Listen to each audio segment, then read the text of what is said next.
Assalamualaikum warahmatullahi wabarakatuh. Perkenalkan, nama saya Anggum Maria Sujayanti. Saya dari kelas Tadris IPS 5B. Saya di sini akan sedikit menyampaikan materi IPS yang berjudul bentuk dan pola muka bumi. Tonton video ini sampai habis ya. Semoga video ini bisa bermanfaat buat kalian semua. Jangan lupa like, comment, and subscribe. Terima kasih.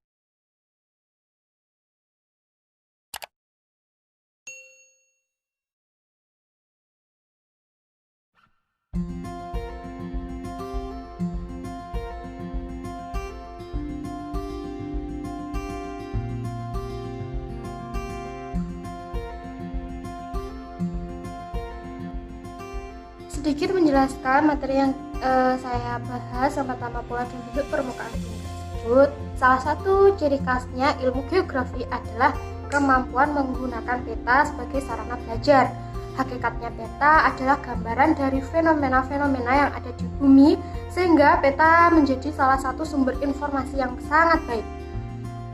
Dalam suatu pembelajaran ini kita akan belajar memanfaatkan dan menganalisis, mendeskripsikan dari kenampakan bumi. Bentuk muka bumi memiliki sebaran yang berbeda-beda antara wilayah satu dengan wilayah lainnya.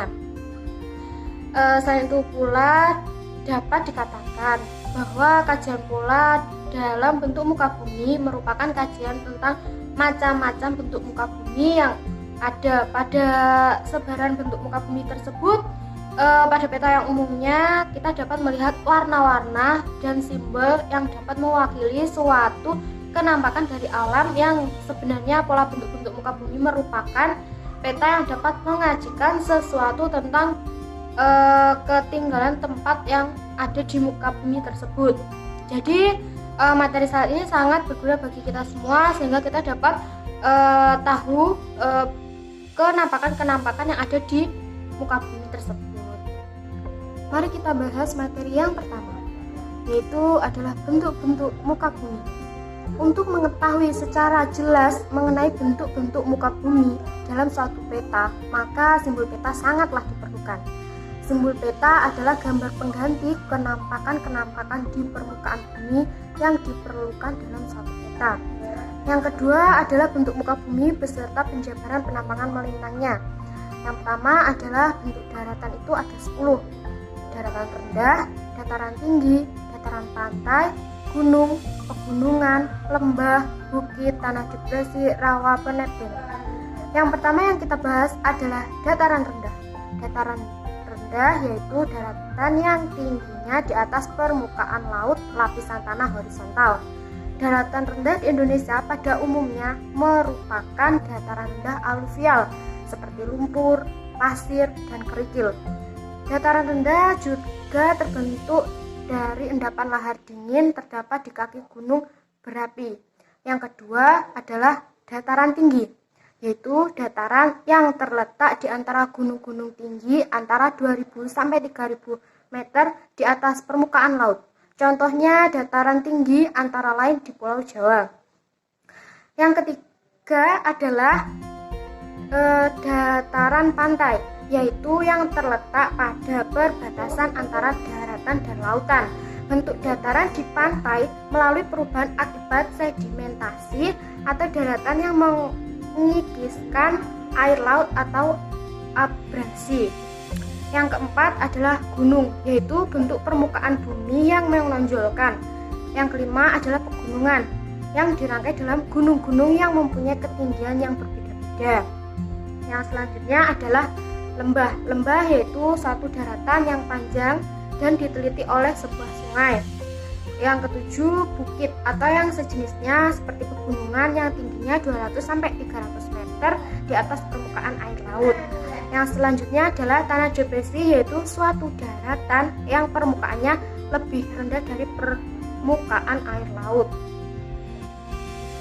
Materi yang selanjutnya adalah relief dasar laut. Apa sih yang dinamakan relief dasar laut tersebut? Yang mempunyai kedalaman yang berbeda-beda. Ada yang di dalamnya kurang dari 200 meter, misal dangkalan Sunda seperti Laut Jawa. Ada pun juga bentuk-bentuk relief yang bisa dijumpai di dalam dasar laut, yaitu dangkalan, palung laut, alur-alur laut, lubuk laut, gunung laut, panggung laut, dan ambang laut. Dan selanjutnya adalah relief bentuk muka bumi di Indonesia dikelompokkan menjadi 3, yaitu bentuk muka bumi Indonesia bagian barat yang kemudian dikenal dengan dangkalan Sunda. Yang kedua adalah bentuk muka bumi Indonesia bagian tengah, wilayah berada di antara laut dalam. Yang terakhir bentuk muka bumi bagian timur yang dikenal dengan sebutan dangkalan Lahul. Yang selanjutnya adalah pola dan bentuk objek geografis sesuai dengan bentang alam. Identifikasi objek geografi dalam ruang dan wilayah yang merupakan lapisan biosfer sebagai tempat hidup manusia, hewan, dan tumbuhan. Selanjutnya itu wilayah merupakan satuan dalam serba sama dengan kesatuan manusia dan masyarakat serta kebudayaan yang ada dalam suatu wilayah tersebut. Materi yang terakhir adalah benua dan samudra. Apakah kalian pernah mendengar benua dan samudra? Pastinya tidak asing lagi di telinga kalian semua, ya kan? Saya akan menjelaskan sedikit tentang benua dan samudra. Benua merupakan dataran luas yang ada di permukaan bumi. Bumi kita terdiri atas 6 benua, yaitu benua Asia, Amerika, Afrika, Australia, Eropa, dan Antartika. Yang selanjutnya yang dinamakan dengan bentang alam benua Asia didominasi oleh sirkum Mediterania dengan puncak gunung Everest semenanjung besarnya antara lain semenanjung Arab. Yang kedua adalah samudra. Apa sih yang dinamakan dengan samudra?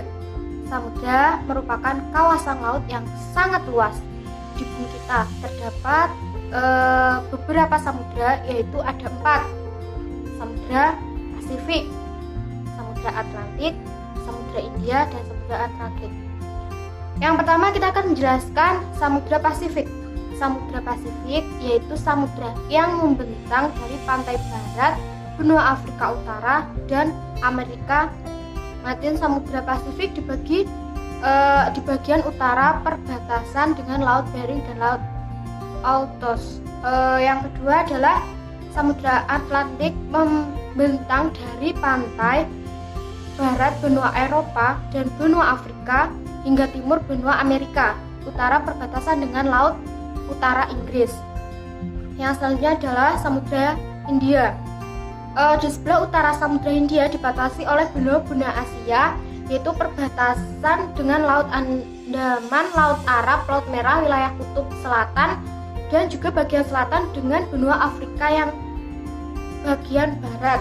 Yang terakhir adalah Samudra Atlantik yang terletak di sebelah utara benua Amerika, benua Asia, dan benua Eropa. Samudra Atlantik memiliki suhu permukaan paling dingin dibandingkan dengan samudra-samudra lainnya, sehingga samudra ini diletaknya yang paling jauh dari garis khatulistiwa. Sekian materi dari saya. Mungkin ada yang ditanyakan. Sekian materi yang saya sampaikan.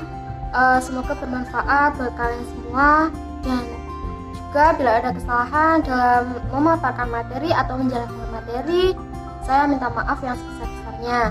Wassalamualaikum warahmatullahi wabarakatuh.